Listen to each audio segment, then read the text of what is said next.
his last name is Neinhauser. May not have his name correct.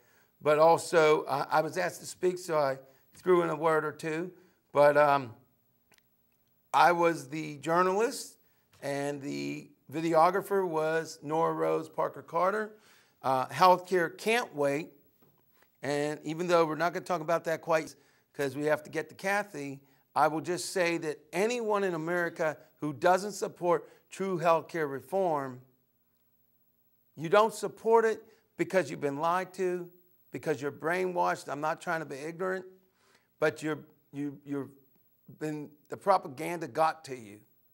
And it makes you believe that if we get it, there's going to be socialized medicine and a litany of things. Well, I'm telling you straightforward right now, if we don't get it, your taxes are going to go up. The cost of living will go up in the next 10 to 15 years beyond belief. And if you don't get it, right now, every year, almost 45,000 Americans die from lack of health care. We don't get it? That will probably go up to about 90 to 100,000 a year. So yeah, we need health care reform. We need every Democrat to vote for it, and every Republican, and every independent. So you need to make those calls, America. But you know, this ain't about health care tonight. We're going to deal with that, believe me. And that video you saw was a clip. But hopefully that gentleman, hopefully if everything goes right, will be actually on my show live in March. Hopefully David will be on my show live in March. And let's get this call and go straight to Kathy after that. Caller, I'm going to limit you to about 2 minutes, only because, or we'll see, but we got to get Kathy in and we're running out of daylight, or nighttime in this case. Caller number 2. Okay, this is Diane, your sister. What inspires me is the Red Cross. Okay, the Red Cross inspires you. Tell Kathy, pay her why. Well, I'll tell you why. No, don't tell me, tell Kathy why. All right, Kathy, I'll tell you why it inspires me. Since this is a show, it helps people in need, like Haiti. You've got to talk about Haiti. Haiti's in trouble, and you all know this. And happy holidays to you, too. All you know, Groundhog Day. And Valentine's Day. But health care, I mean, like you said, you talk about health care a lot, but you should talk about Haiti because they're in trouble right now, and that's why what inspires me is, like I said, the Red Cross. It helps health care. I mean, it helps people. And if you want to watch the Iceland show, watch 13.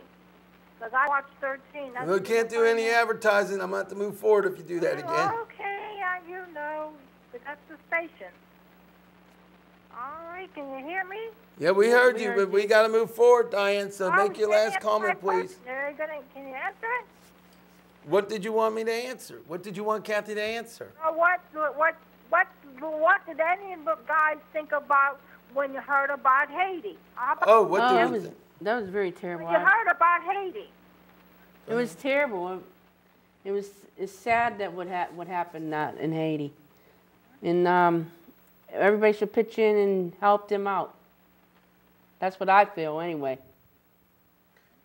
My feelings is, I can't express my feelings in the little time that I have, except to say that by its very nature, anytime somebody is in need, by my very nature, anytime somebody's in need, I'm going to try to help them as much as I can.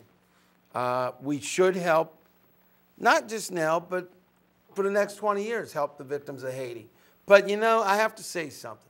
We need to help the victims of Haiti. And Katrina. And Katrina, that's what I was going to get to. And we need to still help our brothers and sisters down in Louisiana. So let's get down to business, America. With that, we're going to move forward on the call because we need to get to the one and only and the Gracie Allen, Kathy Payer. Okay, well, just bear with me, everybody. Well, there's a lot of beers in this place, I'll tell you. Okay, what inspires me, okay. Yeah, what inspired you? Before I was on Humanity Matters, I have watched them on DVDs. I have learned a lot from the Albert's show, more than what the news would tell me. when I met Albert, I was very shy and had low self-esteem. And I still do, but he gets mad at me at times, but that's beside the point. That's true. I ball you out when you don't do right. But I look forward coming on to the show because it brings my low self-esteem up. And I just wish he was around when I was growing up. And I look at him as a big brother. And that's what inspires me.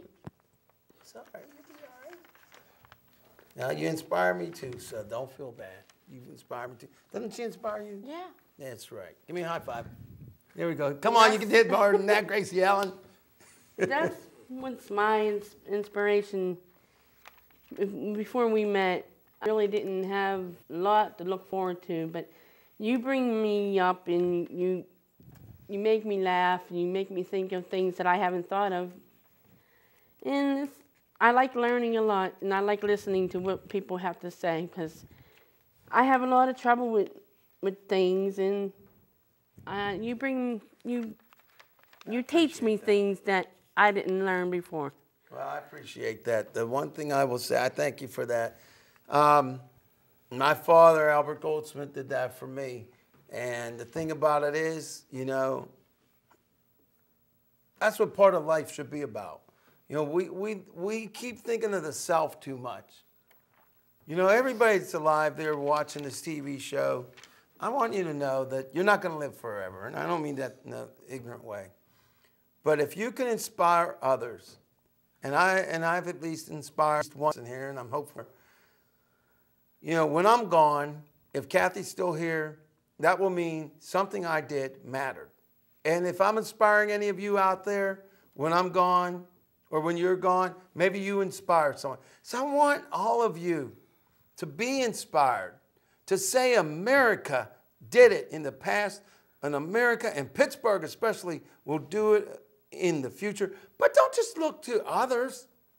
Look at yourself. Maybe your name is Harry Jackson. Well, Harry Jackson is watching. I don't know if there's a real Harry Jackson watching.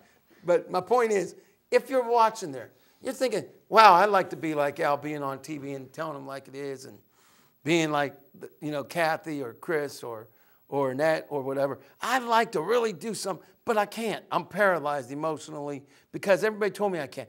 Well, let me tell you something. 5 years ago, I had no clue what I was going to do when I got on TV. And everything you see here is self-taught. Everything. So if I can come out here, do what I do, and on live TV, which even the networks don't really do anymore, if we can do this, you can achieve your dream. They believed it. Do you? That's the title of this episode.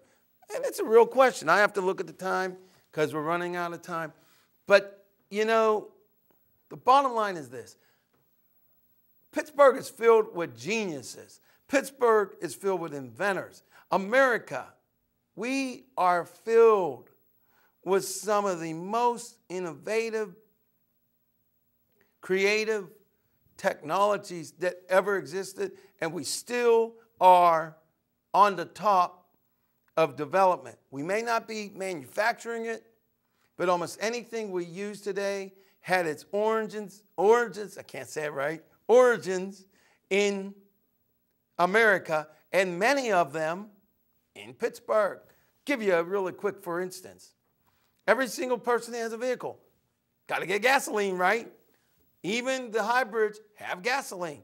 The very first gasoline station was invented and opened up in Pittsburgh, Pennsylvania. Some of you like going to the amusement parks. You like the Ferris wheel. Was invented from a Pittsburgher. The polio vaccine that saved millions of lives was a doctor who was working in Pittsburgh. His name was Jonas Salk, I believe. Yep. But let's down to something else. This is Black History Month. I'm going to tell you about some people in the past that really had to overcome obstacles. Dr. Charles Richard Drew was the inventor of the sorry about that, there was a blooper there.